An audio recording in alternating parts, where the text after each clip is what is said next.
momento em que todo o mundo se vê ameaçado por um vírus que pode ser fatal e que já vitimou milhares de pessoas, a resposta para as dores e as angústias que sentimos pode estar na espiritualidade. A ideia de que somos frágeis e de que a vida pode ser a qualquer momento interrompida desperta em muitos de nós o sentimento de humanidade, de necessidade de rever conceitos, ajudar o próximo e construir um mundo melhor. No Alerj Debate de hoje, líderes religiosos vão contar como enxergam esse momento único e como estão enfrentando esse período de pandemia. Eu converso com o padre Júlio Lancelotti, pároco da Igreja São Miguel Arcanjo, na cidade de São Paulo, com a pastora Luz Marina Garcia, da Igreja Evangélica de Confissão Luterana, e com o babalaô Ivanir dos Santos, fundador da Comissão de Combate à Intolerância Religiosa. Muito obrigada pela presença dos três. É um prazer tê-los aqui. Eu gostaria de começar com o padre Júlio. Padre, o senhor tem um trabalho antigo e reconhecido com as populações em situação de rua e tem trabalhado durante a pandemia, né, incansavelmente para atender essas pessoas. Eu tenho visto por fotos que o senhor está usando máscara, luvas e todo tipo de proteção, graças a Deus. Eu gostaria de saber o que mudou no seu trabalho desde que apareceu o novo coronavírus, se aumentou a quantidade de pessoas que procuram o senhor precisando de doações, se as pessoas estão mais desassistidas nesse momento. Não, é um momento difícil, é um momento em que, desde o início, hoje de manhã, nós refletíamos que são 110 dias que nós estamos nesse período, desde o 19 de março, aqui na emergência em São Paulo, eu acredito que em geral no Brasil, e temos diariamente encontrado mais de 500 pessoas, todos os dias pela manhã. E tudo que nós oferecemos a eles é um instrumento, o lanche, a bebida, a água, o material de higiene, as roupas, mas o que nos importa é o olhar deles. Com a máscara, nós vemos rapidamente os olhos deles e vemos nos olhos deles o grito de dor, de esperança, de tristeza, de revolta, de abandono, de medo, mas também de alegria, de gratidão, de generosidade. E é um momento que aumentou, porque já vinha essa crise de desemprego, desde o golpe, há um aumento de população de rua. Só aqui em São Paulo, nos últimos 4 anos, aumentou 53%. Aumenta exponencialmente no Rio de Janeiro, como em Porto Alegre, como em Natal, como em Salvador, como em Fortaleza. A população de rua aumenta em todos os lugares, porque as pessoas estão desempregadas, desalojadas, inadimplentes. Hoje eu encontrei várias famílias, mulheres com crianças, crianças que nasceram nessa situação de rua durante a pandemia. Então, é uma situação de emergência humanitária. E gostaria de ressaltar que, junto com a população de rua, vemos o sofrimento das populações indígenas, dos quilombolas, dos grupos de religião matriz africana, do grupo LGBTQI+, todos os grupos que são chamados minorias e que são discriminados, maltratados, vilipendiados de uma maneira cruel. Então, é um momento de emergência humanitária. Mais do que só uma questão religiosa, nós estamos vivendo agora uma questão humanitária. E a grande questão, e quando você falou da espiritualidade, para mim, eu acho que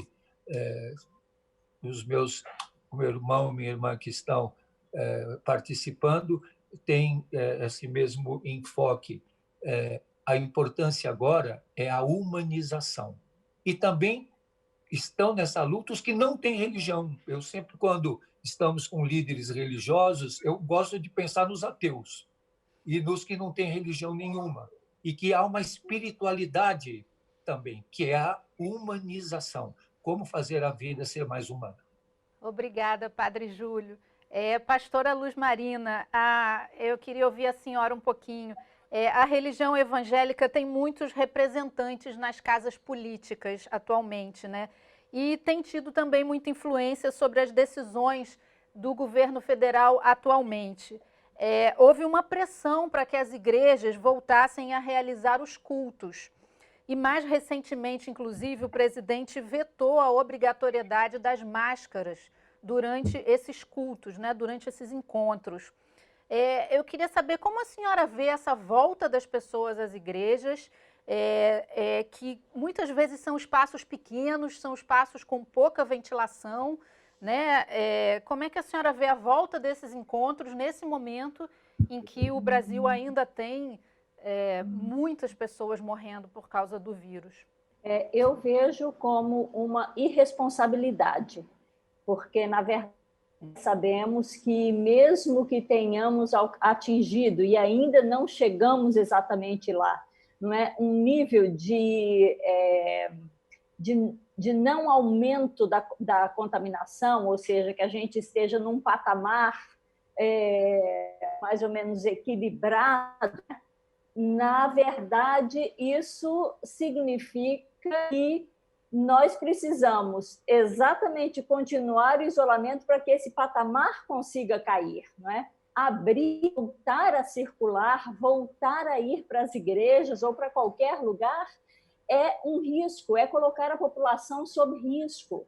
Então, eu acredito que, na verdade, o exercício da espiritualidade nesse momento, em isolamento, é o testemunho que nós podemos, enquanto pessoas religiosas, sejamos cristãos, cristãs, sejam, né, de outras tradições religiosas, o melhor testemunho, a melhor afirmação da vida que nós podemos nesse momento é permanecer no isolamento, né?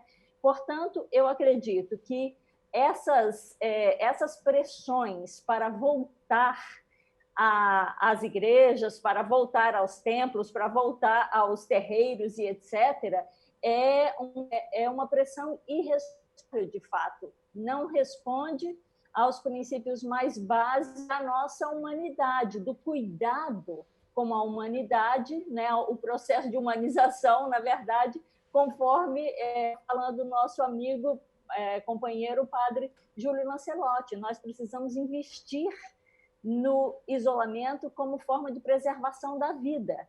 Qualquer coisa que seja diferente disso não responde aos princípios éticos e aos princípios fundamentais da fé ou da questão humana. Então, eu acho que, na verdade, há uma exigência, não é, por parte desses líderes, irresponsável, que não responde aos critérios de cuidado, de amor que nós precisamos ter nesse momento. Como a senhora tem feito seus encontros religiosos? Pela internet? Está dando certo? Pela internet, está certo. É uma coisa diferente, na verdade. Veja só, eu acho que essa pandemia está nos ajudando a vencer, a ter aprendizados novos, não é? Porque nós sempre fazemos celebrações e etc., a partir da reunião comunitária, a partir do encontro com as pessoas. Nesse momento, estamos sendo exigidos pelo vírus, não é, que permaneçamos longe uns dos outros. Então, a tecnologia tem nos auxiliado para encontros, e é muito interessante, cada vez que a gente faz um encontro, realiza um culto, uma celebração, etc., ou faz um outro tipo de reunião, não é? Há uma emoção grande encontrar as pessoas, mesmo através desta via, não é? Que não é a via direta, é a via indireta. Mas a gente tem, na verdade, alcançado muito mais pessoas por meio da internet, por meio do Zoom, por meio dessas plataformas digitais. Temos alcançado muito mais do que, na verdade, alcançaríamos nas nossas próprias igrejas, nos nossos próprios templos, né? Então, eu acho que é um aprendizado importante, assim, positivo, inclusive, desse período da pandemia. Obrigada, pastora. Eu queria ouvir agora o Ivanir. Ivanir, o senhor é representante de uma religião de matriz africana, que é muitas vezes objeto de ódio de certas pessoas, né? Inclusive, nós já gravamos aqui diversos programas sobre intolerância religiosa e o que é preciso fazer para combatê-la. O senhor acredita nessa fala de que o mundo pode sair melhor e mais solidário dessa pandemia? Bom, primeiro quero te agradecer aí o convite e um prazer ver o padre Júlio Lancelotti, que foi uma pessoa importante na luta pelos direitos das crianças e do adolescente, né? E continua ainda nessa grande batalha, continua persistente do lado dos marginalizados. Luz Marina, que é uma brilhante companheira nossa na luta pela liberdade contra a intolerância. Eu diria, primeiro, que se nós observarmos, o mundo não será o mesmo. O mundo não será o mesmo. Porque, como o padre Júlio falou e a Luz Marina falou aí nesse momento, nós falaram, revelou-se a desigualdade muito mais aguda do que era antes, né, a pandemia. E observa que a pandemia ela não nasceu numa comunidade pobre, que eles dizem fétida, e ameaçou os setores privilegiados da sociedade. Foi o contrário. Ela veio de setores privilegiados e revelou cada vez mais, agudizou essa desigualdade, né, que já vem desde o desemprego, veio de deixar essa população relegada aos seus direitos de habitação, saneamento, né, as precárias moradias e até o povo que, de fato, não tem moradia, que está na rua, está revelado. Aliado a isto, veio a história do racismo nos Estados Unidos, né? E a história da colonização na Europa. Ou seja, esse mundo ocidental construído, egoísta, voltado, né, para o individualismo, para a competição, né, essa lógica de você desumanizar os outros grupos, seja os africanos, seja os asiáticos, ela está posta em xeque. Então, aliado a isso, claro que você tem lideranças importantes, religiosas ou não, como muito bem disse o padre Júlio e a Luz Marina, que tem um ato de humanidade, né, que está em xeque essa humanização que se construiu da forma como racionalmente se colocou, e não respeitando essa diversidade, isso está em xeque, no momento, mas aflorou esses compromissos solidários que nós temos visto, desde religiosos ou não religiosos, em especial nos grupos que mais estão sendo afetados, nas comunidades periféricas e faveladas, né? E também o outro lado que nós temos que observar é que, no primeiro momento, todo mundo queria doar tudo. Nós sabíamos que, se persistisse mais, esse ímpeto ia acabar aparecendo. É o que está acontecendo hoje. Se não é esses grupos mais solidários, de paróquias, ou de outras lideranças, ou não, né, ou mesmo nas próprias comunidades, que um doa uma coisa ou outra, ou seja, aquele momento do marketing, né?